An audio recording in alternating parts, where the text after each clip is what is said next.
Take 956. Good morning, everybody. I'm the Starving Artist, and I have a very important message to bring to you today. So in spirit of an important message, I'm not going to cuss. I may have to do this 35 to 95 times before you get it, but you will not hear any swearing come out of this guy. I'm say I do have a potty mouth. Not just about that piece of crap Colin Kaepernick. However, he is a good segue into what I need you to hear. So if you bear with me just for a couple minutes. Our fan club is going to receive special gifts today. Both of y'all will be getting a pass to the Dairy Queen. Okay, I generally do not like to give any attention to the spoiled brat that's screaming in the corner crying because he got his nose stuck in there by an adult. Today, we're going to make an exception. We're going to make an exception because it appears that we've got a failure to communicate. And I'm going to help communicate. Make sure that everybody sees the big picture. We seem to lightly be brushing over some stuff that is very pertinent to a story. And I don't want it to get lost in translation. And I don't want it to not get told. Because there's too many of us out there that don't have a clue. Just go along with it. Oh, yeah. So here's what's up. You're a piece of crap, pal. Did we really just give you a special day to show off your skills 3 years after you ruined the sport that I love the most? You were benched. And let's be honest, you gave up. You quit playing football, and you let your team down the second Harbaugh packed his crap and got the hell out of Dodge. Then you got so lazy, you wouldn't even stand for the national anthem. You were just tired and lazy. You took a knee, then some reporter saw it and just knew there's got to be something more than a descending, failing, lazy quarterback who's too tired to stand. You were like, oh, hell yeah. Oh, yeah, I was doing this on purpose. Is maybe equality for black quarterbacks that got benched? No. I mean, I'm doing this for racial injustice in America. Yeah, that's it. And so now you're a Muslim. To fight for your right to not get benched for being a bad quarterback. Well, let me tell you the story about your oppression, punk. You're a mixed breed that wasn't killed at birth or sent away to be some sex slave or a hardcore whipping boy. As such did happen during times of real oppression. No. In fact, you were openly taken in and cared for by some white folks. And your daddy said, as ugly as he is, Martha, I think I'm going to love him anyways. Doesn't sound so oppressed to me. Then they put you into good schools. Got you into college. From college, you went to the NFL. Went to a Super Bowl. You haven't played in 3 years, but have a net worth of $222 million. Yep. That sounds like real oppression. And to show your appreciation to the people that loved you and raised you, instead of finding a camera in the back of the end zone and saying, "Hi, Mom," like every other NFL player does, you said, "Screw cops and white people."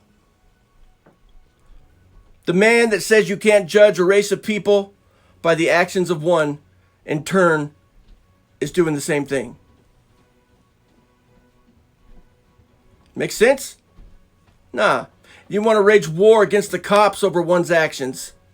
And to top it all off, you're a Muslim. So now you can add that to the long list of devastating woes and struggles that you're also having to deal with because of your faith. I'm going to say this yet again, people. Not a lot of people that know the truth. And the ones that do are too scared to say anything about it. Muslims are not our friends.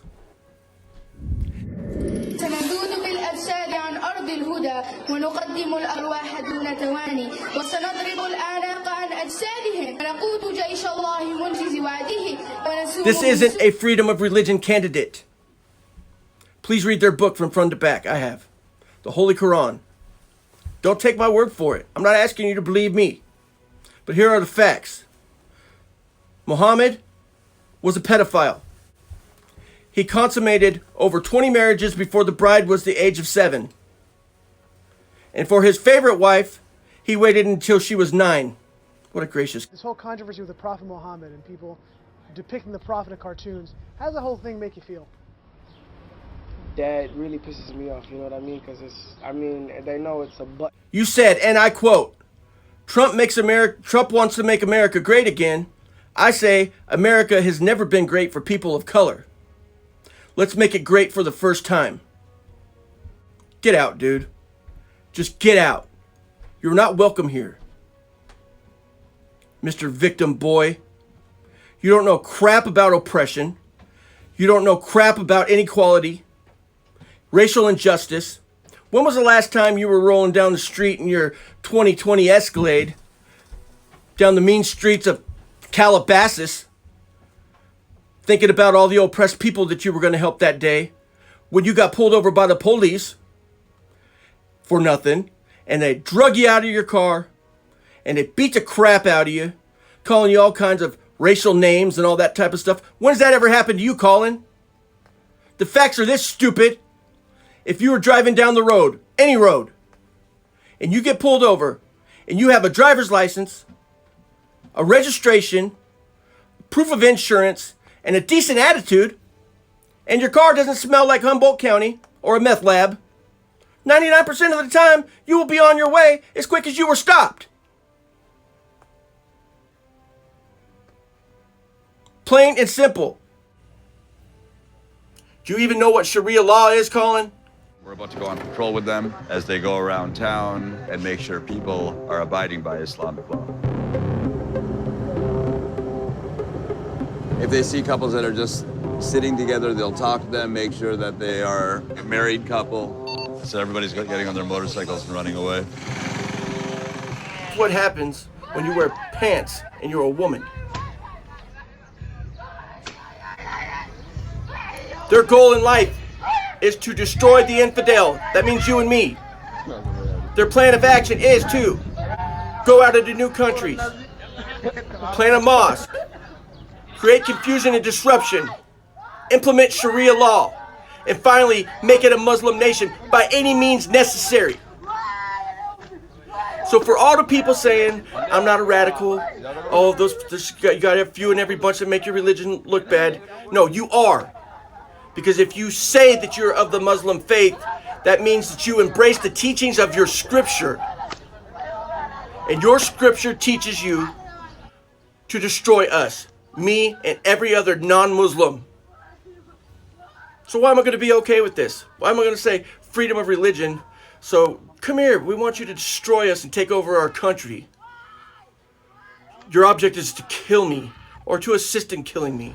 So we don't have any issues. Do you feel more comfortable living under American law, or do you feel more comfortable living under Sharia law?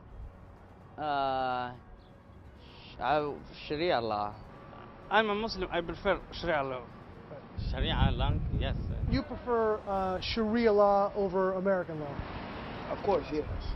Is it right to kill somebody who insults Muhammad? Yeah, because she is just, she hate the religion, I understand. But she shouldn't pick up the Prophet. Liberals screaming freedom of religion. You better look up Sharia law.